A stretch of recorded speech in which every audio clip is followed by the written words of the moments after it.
ഈശോമിശിഹായ്ക്ക് സ്തുതിയായിരിക്കട്ടെ. പ്രിയപ്പെട്ട സഹോദരങ്ങളെ, ഇന്ന് ഈ 2019 ഈ നോമ്പുകാലത്തിൽ മലയാറ്റൂര് മല കയറാൻ സാധിച്ചതിൽ ഒത്തിരി സന്തോഷത്തോടെ ദൈവാനുഭൂതിയോടെ നിൽക്കുകയാണ്. എൻ്റെ കർത്താവെ, എൻ്റെ ദൈവമേ എന്ന് ഉദ്ഘോഷിച്ച, നമുക്കും അവനോട് കൂടെ പോയി മരിക്കാമെന്ന് പറഞ്ഞ നമ്മുടെ പ്രിയപ്പെട്ട പുണ്യപിതാവ് മാർ തോമസ് ലീഹായുടെ ആഴമേറിയ വിശ്വാസം.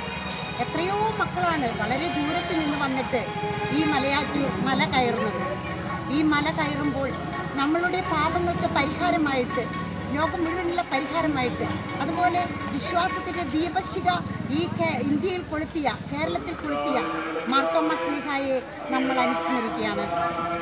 പ്രിയപ്പെട്ട സഹോദരങ്ങളെ, ഇവിടെ ഈ മലയാറ്റൂരിലെ 6ാം സ്റ്റേഷനിൽ ചെല്ലുമ്പോൾ, 6ാം സ്ഥലത്ത് ചെല്ലുമ്പോൾ ഒരു രക്തസാക്ഷിയുടെ ചുടുനീളം വീണ നമ്മുടെ ബഹുമാനപ്പെട്ട വൈദികൻ കുത്തേറ്റ് മരിച്ച ആ അച്ഛൻ്റെ പുണ്യസ്ഥലത്ത് ഇന്ന് കൃപ കവിഞ്ഞൊഴുകയാണ്.